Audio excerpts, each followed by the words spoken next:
What happens when a struggling veteran and a tech millionaire cross paths in the most unexpected way? Will compassion and determination be enough to overcome years of hardship? Stay tuned to witness how one bold decision creates a ripple effect of hope and transformation. Don't forget to subscribe, share your thoughts, and let us know where you're watching from as we honor those who serve. Jack Carter sat in his worn-out armchair, staring at a stack of envelopes on the coffee table. Each one was marked with bold red letters, "Final Notice." His jaw tightened as he reached for the top envelope. It felt heavier than the rest, as if the weight of his debt had somehow transferred into the paper itself. Jack peeled it open carefully, though he already knew what it would say. "Dear Mr. Carter," the letter began, "this is a final attempt to collect payment before further actions are taken." Jack didn't finish reading. He crumpled the letter in his fist and threw it onto the table, where it joined the growing pile of unopened bills. He leaned back and closed his eyes, a wave of exhaustion washing over him. It wasn't physical fatigue, though he felt that too. It was the kind of weariness that came from fighting battles no one else could see. Jack was a decorated veteran, once a proud member of the U.S. Army. He had served with distinction, leading his unit through missions in unforgiving terrain. But those days were long behind him. Now the only battles he fought were with bureaucracies and his own pride. The injuries he'd sustained overseas had left him with limited mobility and chronic pain, forcing him to take a job as a security guard at a warehouse. Work that barely covered rent, let alone his medical expenses. He glanced at the picture on the wall across from him. It was a photograph of his unit, all of them standing tall in their combat gear, arms slung around each other in camaraderie. Jack's gaze lingered on one man in particular, Danny, his best friend. Danny hadn't made it back. Jack often wondered why he had survived when so many hadn't. The sound of the front door creaking open jolted Jack from his thoughts. His daughter Emma walked in, carrying a grocery bag. Her face lit up with a forced smile as she tried to hide her concern. "Hey, Dad," she said, setting the bag on the counter. "Thought I'd drop by and bring you some things. Milk, bread, a few other basics." Jack tried to smile back, but it didn't reach his eyes. "Thanks, sweetheart. You didn't have to do that." "You didn't have to do that." Emma waved him off. "I know I didn't, but I wanted to. How are you feeling?" Jack hesitated. He didn't want to burden her, but he also knew she could see through any lie he might tell. "I'm getting by," he said finally. "Same as always." Her smile faded. Emma's gaze shifted to the pile of envelopes on the table. Her lips pressed into a thin line, but she didn't say anything. Instead, she pulled up a chair and sat down. "Dad," she said softly, "you know I'm here for you, right? If you need help with anything." Jack shook his head firmly. "No, you've got your own life to live. I'm not dragging you down with me." "It's not dragging me down," she argued. "It's family. We take care of each other." "Emma," Jack said, his voice sterner than he intended, "I appreciate it, but this is my fight. I can handle it." "Yes, Major. And the preparations have been delivered?" Emma sighed and leaned back in her chair, clearly frustrated but unwilling to push further. "Okay," she said, though her tone made it clear she didn't agree. After Emma left, Jack sat alone in the silence. His thoughts drifted to the past, to a time when he'd felt strong and capable, when he'd been the one helping others. The memories of his service were bittersweet. They reminded him of his purpose, but also of the price he'd paid. The next morning, Jack limped into the warehouse for his shift. His co-workers greeted him with polite nods, but Jack didn't stop to chat. He clocked in and headed to his post, a small booth near the loading docks. As he settled into his chair, he pulled out a notebook. Jack had started keeping a journal recently, hoping it might help him sort through the jumble of thoughts and emotions he carried. He wrote one line before closing the notebook abruptly. How did it come to this? By the end of his shift, Jack was more exhausted than usual, The weight of the unpaid bills, the pain in his leg, and the feeling of helplessness all conspired to drag him down. As he left the warehouse, he caught a glimpse of a sleek black car parked near the entrance. A man in a tailored suit stood nearby, talking on his phone. Jack barely registered the man's presence as he walked to his old truck. What Jack didn't notice was the way the man's eyes followed him. For Ethan Parker, the sight of Jack Carter, a man clearly weathered by hardship but still carrying himself with quiet dignity, was about to change everything. Ethan Parker adjusted his tie and pocketed his phone as he watched the older man hobble toward a beat-up truck. Something about the man's gait, deliberate but labored, caught his attention. Ethan wasn't usually one to linger, but there was a quiet resilience in the man's demeanor that resonated with him. The day had been routine for Ethan. Back-to-back meetings, a conference call with investors, and now a site visit to one of his company's warehouses. But as he stood there, watching the man climb into the truck with visible effort, he felt an unfamiliar tug in his chest. He had been raised to believe in the value of hard work and self-reliance, but seeing this man, a veteran if the sticker on the back of his truck was any indication, struggling alone, felt profoundly wrong. As Jack's truck rumbled to life and pulled out of the parking lot, Ethan turned to the warehouse manager. "Who's that guy?" he asked, gesturing toward the retreating vehicle. The manager glanced up from his clipboard. "That's Jack Carter. Works security here. Quiet guy, keeps to himself. Heard he's a vet. Good worker, though. Always shows up on time." Ethan nodded but didn't reply. He couldn't shake the image of Jack's tired eyes and the way his shoulders seemed to carry an invisible weight. Later that evening, Ethan found himself at a local diner, the kind of place he rarely visited. He was drawn there after hearing the warehouse workers mention it as a spot Jack frequented. Ethan slid into a booth near the corner, ordering a coffee he didn't particularly want. His goal wasn't food, it was observation. It didn't take long for Jack to arrive. The bell above the door jingled, and in walked the man who had piqued Ethan's curiosity. Jack nodded at the waitress and took his usual spot at the counter, greeting her with a quiet "Thanks, Linda," as she poured him a cup of coffee. From his corner booth, Ethan watched as Jack pulled out a small notebook and pen. The veteran's face was etched with lines of weariness, but his movements were methodical, as if the simple act of writing gave him a sense of control. Linda returned with a slice of pie, which Jack accepted with a small smile. But he didn't touch it right away. The conversation between Linda and another waitress floated over to Ethan. "Man's been through the ringer," Lyndon whispered. "Did you hear his truck almost broke down again yesterday?" "Doesn't surprise me," the younger waitress replied. "I heard he's drowning in medical bills. I don't know how he keeps going." Ethan leaned back in his seat, his coffee forgotten.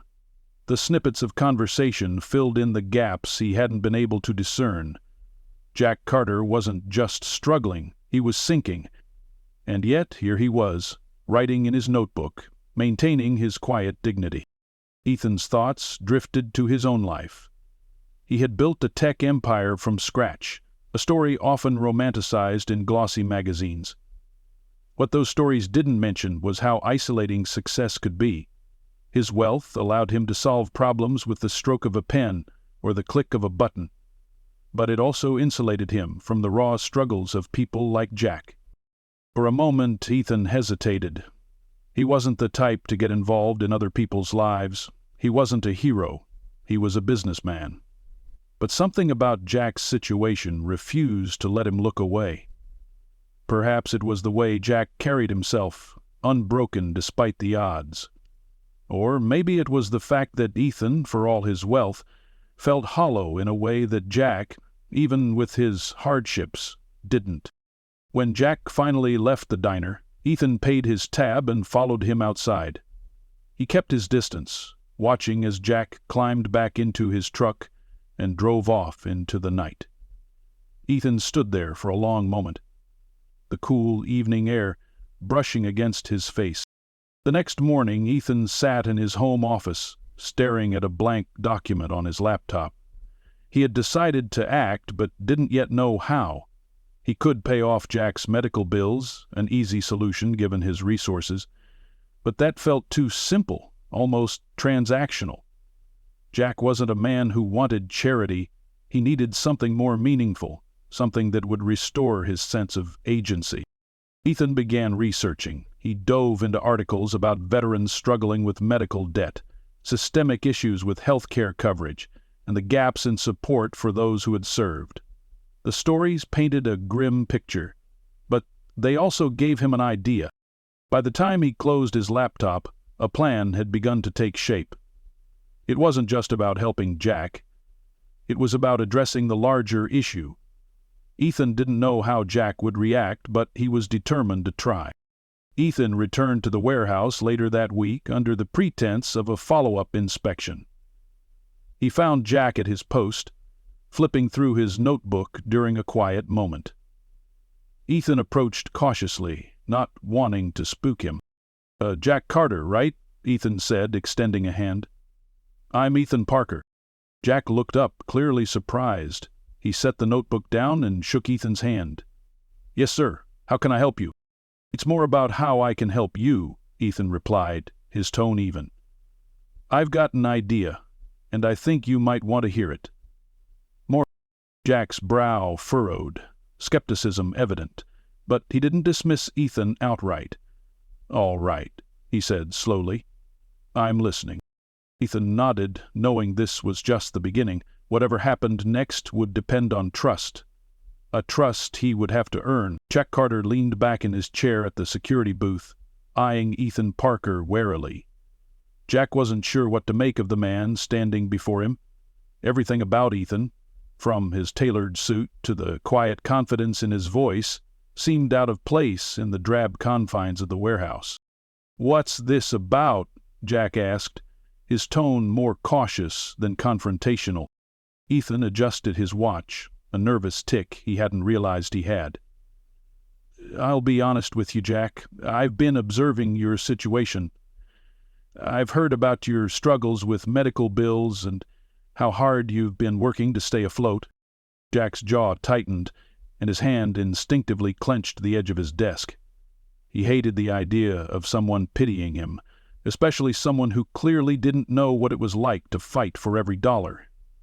"Look, Mr. Parker," Jack said firmly, "I don't need anyone's charity." "I'm not offering charity," Ethan replied quickly, raising his hands in a calming gesture. "I know you're proud, and I respect that. But hear me out. What I'm proposing is a partnership, something that can help both of us make a real difference." Jack's skepticism deepened. "A partnership? What could someone like me possibly offer someone like you?" Ethan smiled faintly, leaning against the booth's counter. Jack crossed his arms, waiting for the catch. "I'm starting an initiative," Ethan continued. "It's a program designed to help veterans transition into civilian life, covering medical expenses, offering job training, and providing resources to rebuild independence. It's something I've wanted to do for a while, but I need someone who truly understands what veterans need. Someone like you." Jack blinked, momentarily stunned. The idea sounded too ambitious, too good to be true. "And you want me to, what, be a figurehead?" "Not at all," Ethan said, shaking his head. "I want you to be my partner in shaping the program. You'd have a say in every decision, every policy. I want this to be authentic, driven by the voices of people who've been there." Jack looked away, his mind racing. He didn't doubt Ethan's sincerity, but he couldn't help feeling suspicious. People didn't just offer opportunities like this without expecting something in return. "What's in it for you?" Jack asked bluntly. Ethan hesitated, then shrugged. "Honestly, it gives my life more meaning. I've made a lot of money, but what's the point if I'm not using it to help others? Seeing people like you struggle while I have the means to do something, it just doesn't sit right with me." The words struck a chord in Jack, though he wasn't ready to admit it. He'd spent years fighting alone, and the idea of someone stepping in to offer genuine support was both comforting and unsettling. "I need time to think about it," Jack said finally, his voice guarded. "Take all the time you need," Ethan replied. He pulled a business card from his pocket and set it on the desk. "Call me when you're ready." That night, Jack sat at his kitchen table, Ethan's card in front of him. He'd spent hours going back and forth, weighing the pros and cons. On one hand, accepting Ethan's offer felt like admitting defeat, like acknowledging he couldn't handle his problems on his own. On the other hand, the program sounded like a lifeline, not just for him, but for other veterans like him. Jack thought about his daughter Emma and how much she worried about him. He thought about his brothers-in-arms who had faced similar struggles. If this program could help them too, wasn't it worth swallowing his pride? With a deep breath, Jack picked up his phone and dialed the number on the card. Ethan answered on the second ring.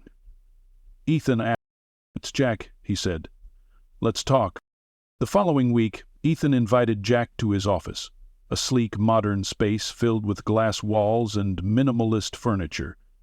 Jack felt out of place in his work boots and flannel shirt, but Ethan greeted him warmly, offering a firm handshake and a cup of coffee. Ethan laid out the details of the program. It would start with a pilot project targeting veterans in the local community. The focus would be on immediate relief, like paying off medical debts, and long-term solutions like vocational training and mental health support. Jack listened carefully, occasionally asking questions or raising concerns. "You'd be the face of this initiative," Ethan said. "Not just a figurehead, but a true leader. Your story, your insights, they are what will make this program real." Jack frowned, still unsure. "I'm no public speaker, and I'm not exactly a fan of being in the spotlight." "You don't have to be perfect," Ethan assured him. "You just have to be honest. People will connect with that." After hours of discussion, Jack began to see the potential. This wasn't about charity or pity. It was about creating something meaningful, something that could change lives. "I'm in," Jack said finally, his voice steady. "But if I'm doing this, I'm doing it my way." "Great." Ethan grinned. "That's exactly what I was hoping to hear." Jack left the office that day feeling lighter than he had in years. For the first time in a long time, he had hope. Not just for himself, but for what he could accomplish for others. Jack stood in front of a small crowd gathered in the community center. His hands gripped the sides of the wooden podium tightly, his knuckles whitening. The room was filled with veterans, their families, and a few reporters who had caught wind of Ethan Parker's new initiative. Despite Ethan's assurances that he didn't have to be a polished speaker, Jack's nerves were undeniable. He cleared his throat and leaned into the microphone. "I'm not a man who's used to asking for help," he began, his voice steady but low. "When I came back from service, I thought I could handle whatever life threw at me.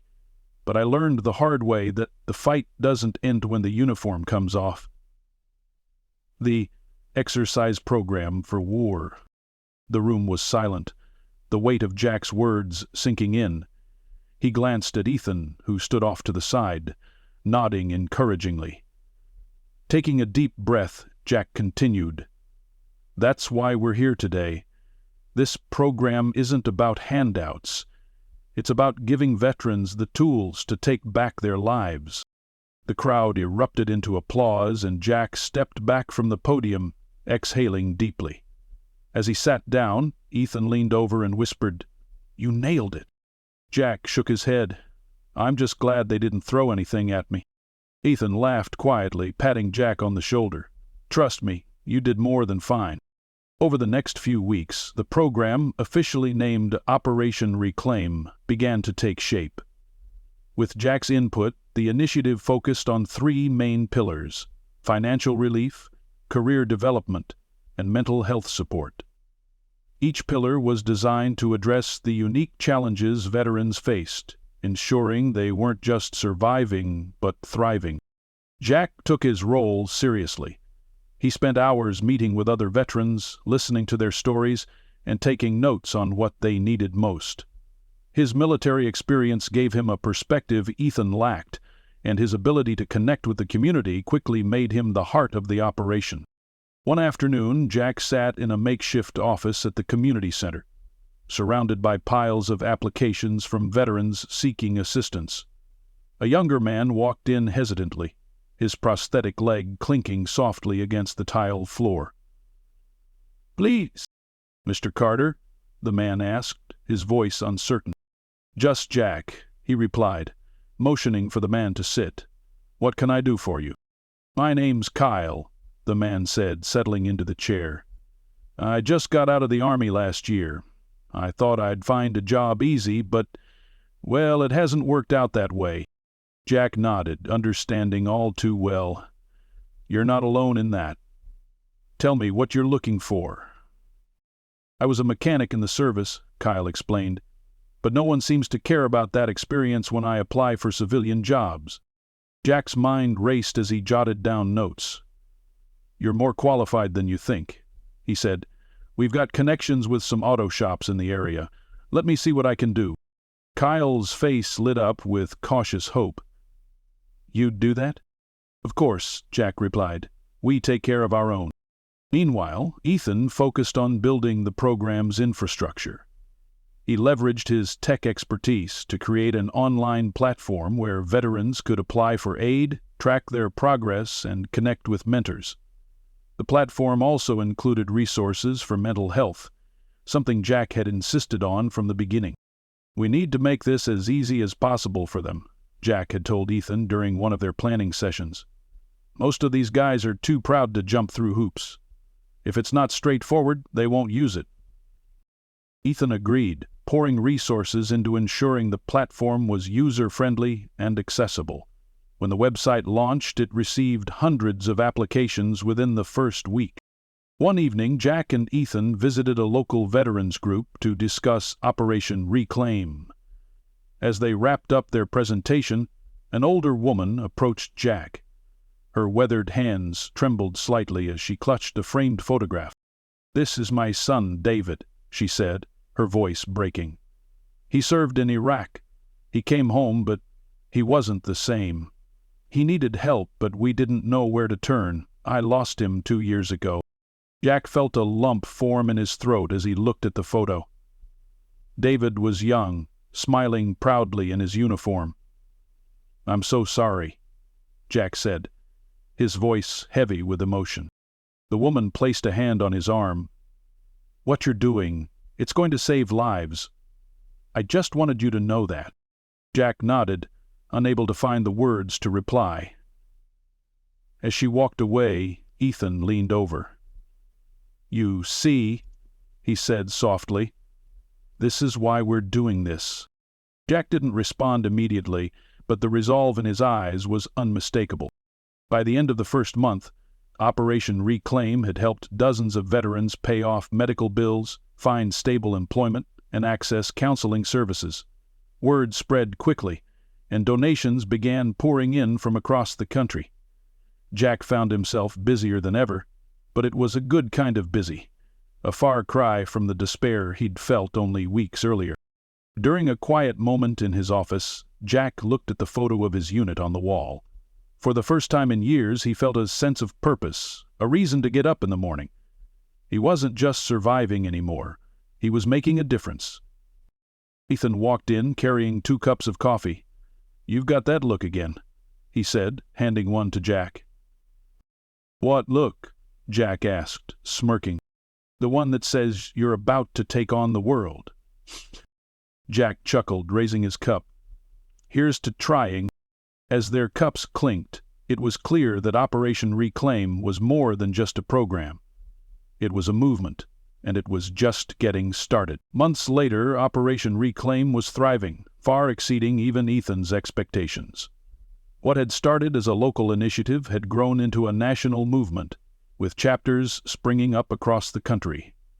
Veterans and their families found hope in the program, and Jack Carter had become its most recognizable face. Jack sat on a stage in a packed auditorium, the bright lights of the cameras almost blinding.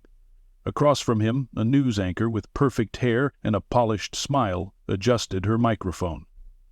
Something reflective passed over Jack's face, full of doubt. "Mr. Carter," she began, her voice crisp and professional, "you've gone from being a struggling veteran burdened with medical debt to leading a movement that has changed thousands of lives. How does it feel?" Jack shifted in his seat, still uncomfortable with the attention. He'd rather be in the trenches of the program, meeting with veterans face to face, but he understood that moments like these were necessary to keep the momentum going. "Thought again. It feels humbling," he said, his voice steady. "I never set out to be a leader. I just wanted to make things a little easier for people like me, people who gave so much and came home to find themselves forgotten. I'm just sure you're not performance dependent. This has been to you more than it's been to me." The crowd erupted in applause, and Jack took a moment to collect himself. He thought of the countless veterans he'd met through the program, people like Kyle, the young mechanic who now ran his own shop, or Maria, a single mother and former combat medic who had started a career in nursing thanks to Operation Reclaim's training programs. The anchor leaned forward. "And what about you, Mr. Parker?" she asked, turning her attention to Ethan. "You've used your resources to create something extraordinary. What inspired you to get involved?" Ethan glanced at Jack, a small smile playing on his lips. "I think everyone reaches a point where they realize money isn't enough," he said. Seeing Jack's strength, his determination to keep fighting even when the odds were against him, that was what inspired me. I wanted to be a part of something bigger than myself. The applause grew louder, and Jack gave Ethan a subtle nod of gratitude. Their partnership had started as a gamble, but it had become a powerful force for change. After the event, Jack and Ethan mingled with attendees in the lobby. Veterans and their families approached them, sharing stories of how Operation Reclaim had made a difference in their lives. One man, a middle-aged veteran with a prosthetic arm, shook Jack's hand firmly. "Because of you," the man said, his voice thick with emotion, "I was able to pay for my daughter's college tuition. I can never thank you enough." Jack squeezed his hand, his own voice tight. "You've already done more than enough. This program exists because of people like you." Ethan stood nearby, observing the interaction. He'd seen Jack transform over the past months, growing from a man weighed down by his own struggles into a symbol of hope and resilience. Ethan couldn't have chosen a better partner. Later that evening, Jack returned home, exhausted but fulfilled. He sat in his living room, a steaming mug of coffee in hand, and gazed at the photograph of his unit on the wall. For the first time in years, he didn't feel the usual pang of guilt when he looked at it. Instead, he felt pride. Pride in what he'd accomplished and in the legacy he was building. The first time he could remember being proud of his unit on the wall, the first time he had been. His daughter Emma walked in, holding a box. "Dad, I thought you'd want to see this," she said, setting it down on the table. Jack opened the box to find dozens of letters, thank-you notes, from veterans and their families. Each one told a story of lives changed, of burdens lifted, of hope restored. Emma sat beside him, her eyes glistening with emotion. "You've done something incredible, Dad. I hope you know that." Jack nodded, his voice thick as he replied, "It wasn't just me. It was everyone who believed in this, who believed in each other." The next day, Jack and Ethan stood at the construction site of a new facility, the first of many Operation Reclaim community centers. It would serve as a hub for resources, training, and support for veterans in the region. A crowd had gathered for the groundbreaking ceremony, including local officials, veterans, and members of the media. As Jack took the podium, he felt the now familiar blend of nerves and determination. "This center," Jack began, "is more than just a building. It's a promise. A promise that no veteran will ever have to feel forgotten or alone again. Together we've proven that when we stand united, we can accomplish anything." The crowd erupted into cheers, and Jack stepped back, handing the ceremonial shovel to Ethan. They broke ground together, a symbol of the partnership that had made it all possible. As the sun set that evening, Jack and Ethan stood by the foundation of the Future Center, watching the construction crew pack up for the day. The air was cool, and a sense of peace settled over them. "You ever think we'd get here?" Ethan asked, his voice quiet. Jack chuckled, shaking his head. "Not in a million years." Ethan smiled, his gaze fixed on the horizon. "We've done good, Jack, but this is just the beginning." Jack nodded, his expression resolute. "Yeah, just the beginning." She had time to be persuaded. "I think—" The two men stood in silence, their shared purpose unspoken but deeply understood. Operation Reclaim had started with a chance encounter, but it had grown into a movement that would change lives for generations to come. For Jack Carter and Ethan Parker, it was a legacy worth fighting for.